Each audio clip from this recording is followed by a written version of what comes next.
Hello everyone, I am Francisco and I will present my demo entitled In-band Interpacket Gap Telemetry, Ipgnet, Unlocking Novel Network Monitoring Methods.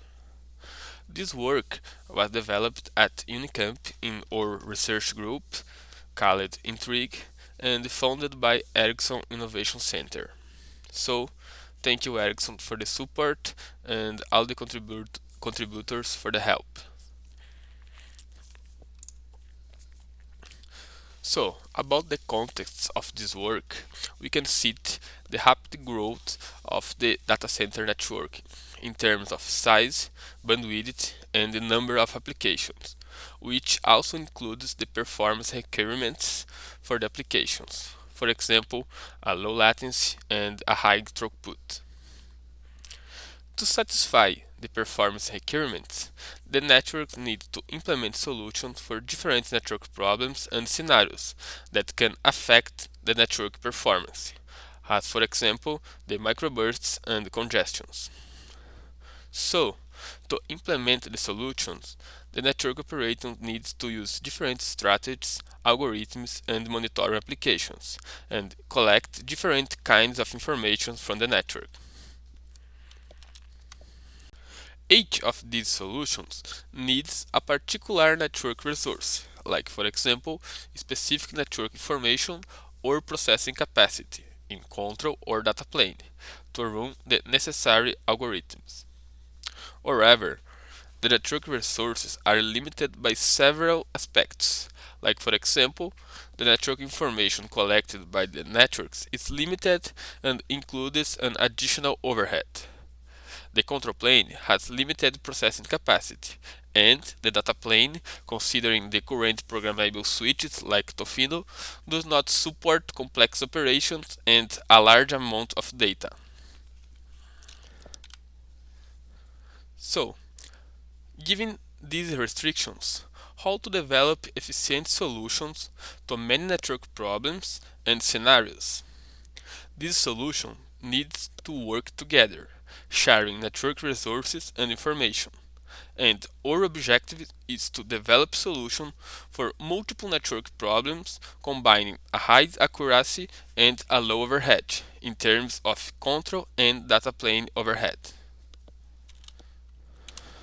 Then, to do this, we propose to use the interpacket gap as the main metric for network monitoring, calculating the per flow IPG in the data plane and reporting it using in-band network telemetry. Here, we can see the Ipgnet architecture, where we have the EPG weighted collector and the microburst detector running on the data plane, and a network analyzer running on the control plane. The EPG weighted collector is responsible for performing the EPG weighted per flow calculation and reporting it using in-band network telemetry. The microburst detector is responsible for detecting the microbursts based on the Q depth and reporting the contributing flows for the control plane. In the control plane, the network analyzer is responsible for receiving the reports and performing the problem detection and the root cause analysis based on the received IPG's reports. So, for all used cases, the main idea is the same.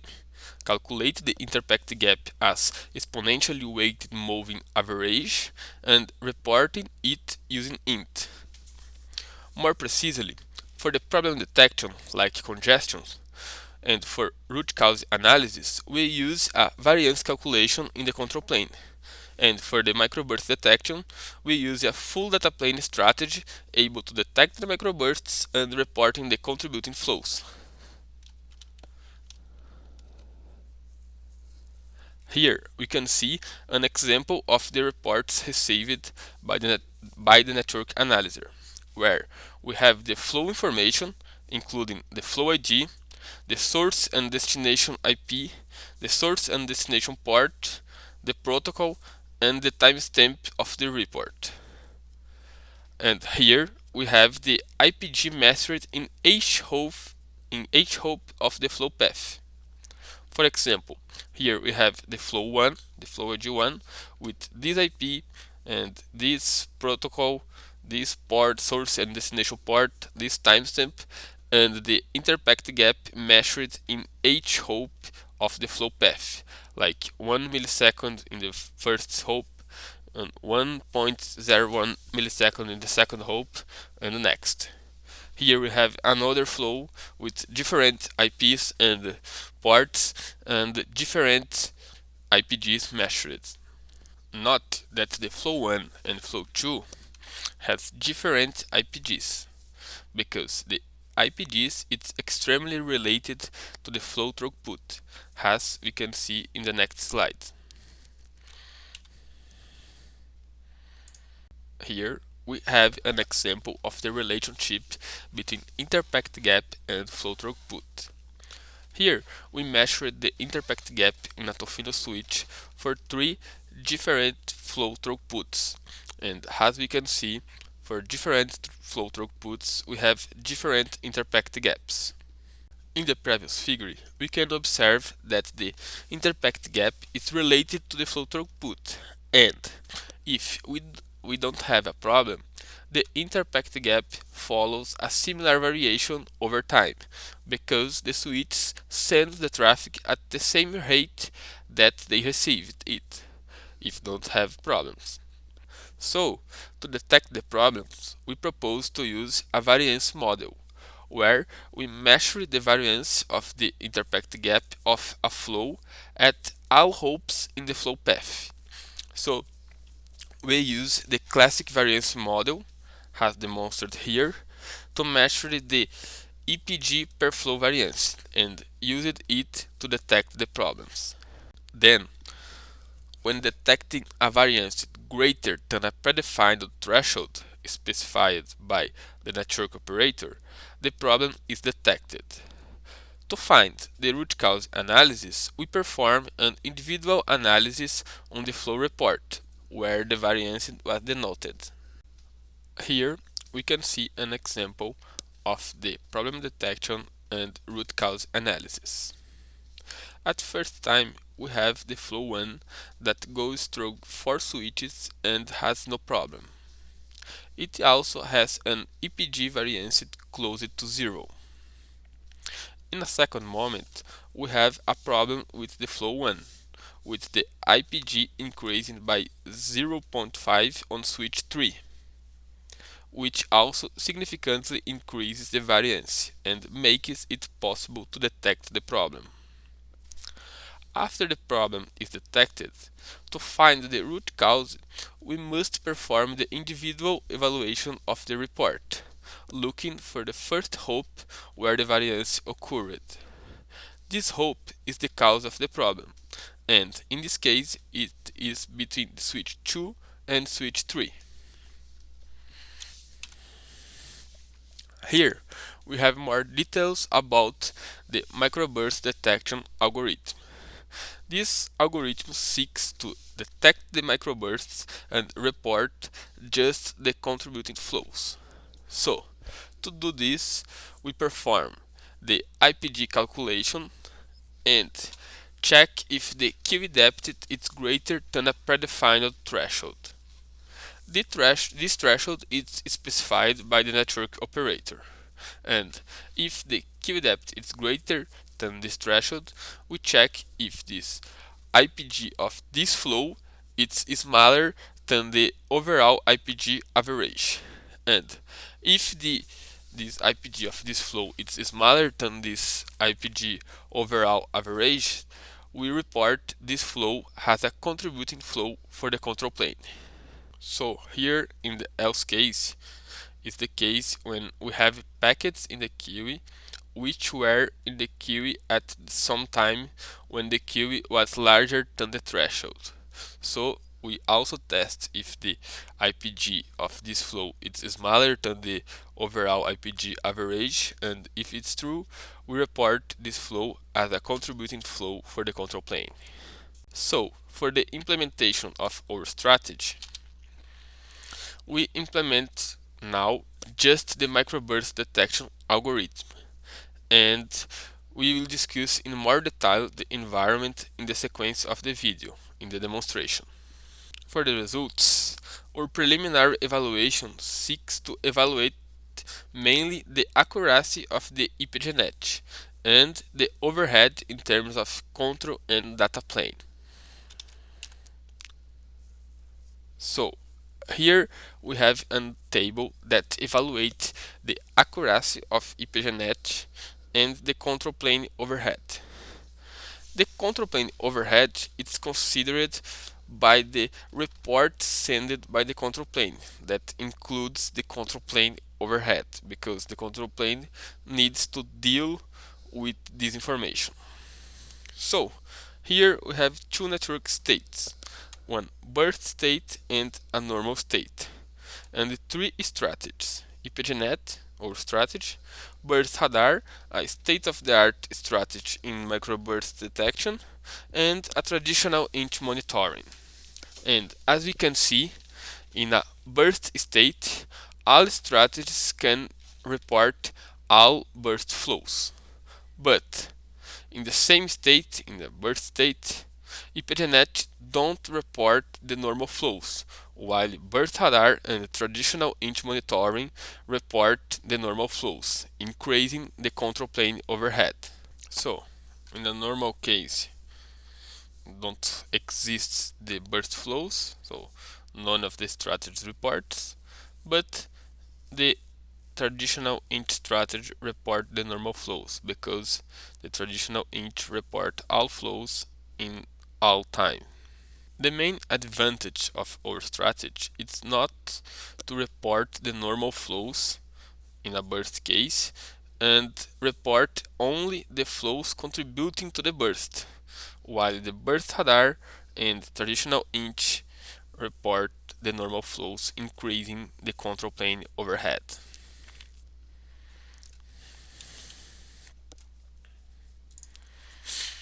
Here, we evaluate the data plane resource overhead when we compare our strategy Ipgnet with burst radar and burst scope, two strategies to microburst detection.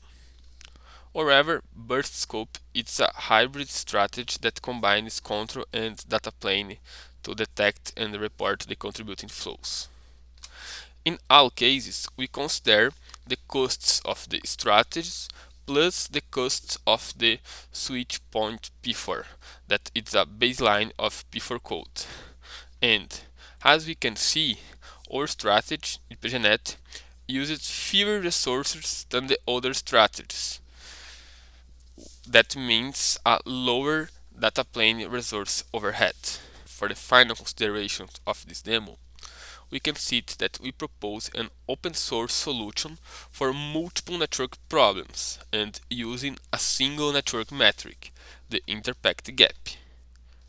Additionally, our preliminary implementation and results showed that our solutions can effectively detect the microbursts and report just the contributing flows and using fewer resources than the state-of-the-art strategies. So, in the next steps, we want to implement the complete Ipgnet system, combining all presented use cases, and perform further evaluations and improvements in the microburst detection algorithm and in the next implemented use case. So, now we move to the Ipgnet demonstration. The idea for this demo is to present one of our use cases, more specifically our algorithm for detecting and reporting microbursts. For this, we developed an experimental environment composed by one Tofino switch that runs our P4 codes to detect and report the microbursts, one sender that sends the background traffic, one burster that sends or burst traffic, one receiver to receive the background traffic, and one monitoring server that receives the microburst reports. All traffic generated in our experiments is following the distributions from Facebook Production Networks. That is an open dataset that provides information like link utilization, burst durations, interburst times, and packet size. So we define an interface of 1 gigabytes for the receiver, and following the Facebook distributions, we send a background traffic at 100 megabytes per second to use 10% of the link at 90% of time.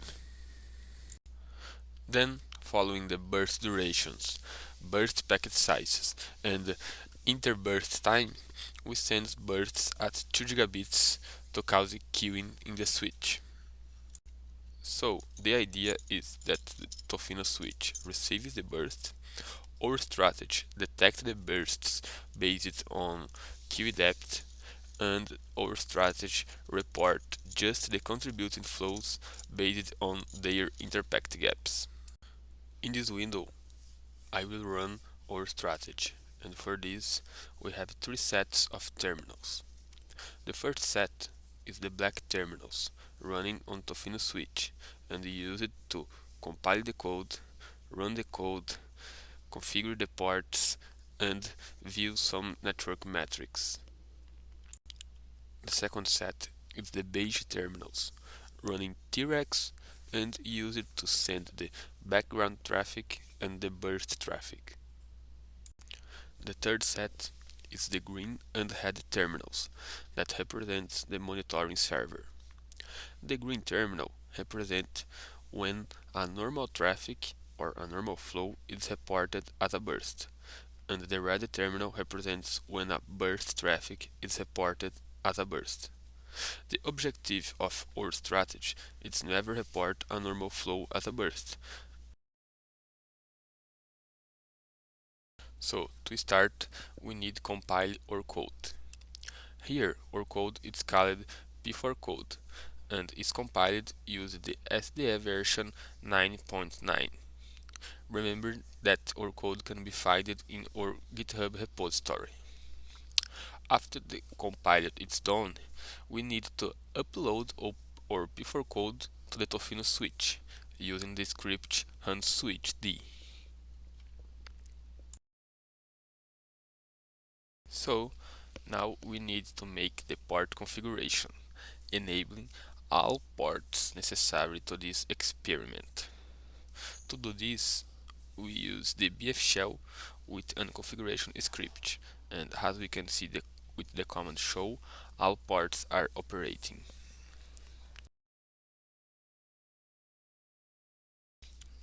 After that, we must configure port shaping to limit our link to 1 GB per second as described in the environment definition. To do this, we enable the port shaping on the port 136 and after that set the max height of this port in 1 GB per second.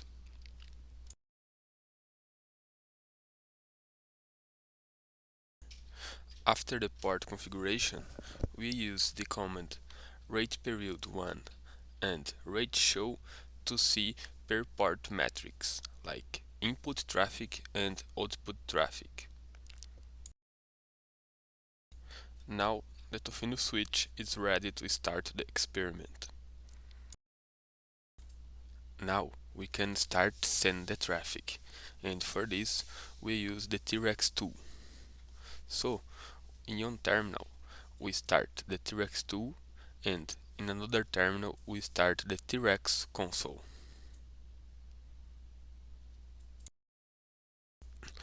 Before sending traffic, we need to start our monitoring server to monitor the reported packets. For this demo, we use a TCP dump to filter the normal flows reported and the burst flows reported. For simplicity, we set the port for all packets reports as 1999 and the source IP prefix for normal packets as 16.0. So every packet with this IP prefix and this port is a normal packet reported. Similarly, we set an IP prefix for the burst flow as 172.168. So all packets with this IP prefix and the port 1999 it's a burst flow reported. Then we start the green terminal to filter the normal flows reported as bursts and the red terminal to filter the burst flows reported as bursts. Now we can start sending the traffic starting with the normal flows. So on the T-Rex console we start sending normal traffic at a rate of 100 megabytes per second on port 1, which corresponds to port 129 of Tofino. With the command rate show, we can see in the BF shell the input traffic in the port 129 and the output traffic in the port 136.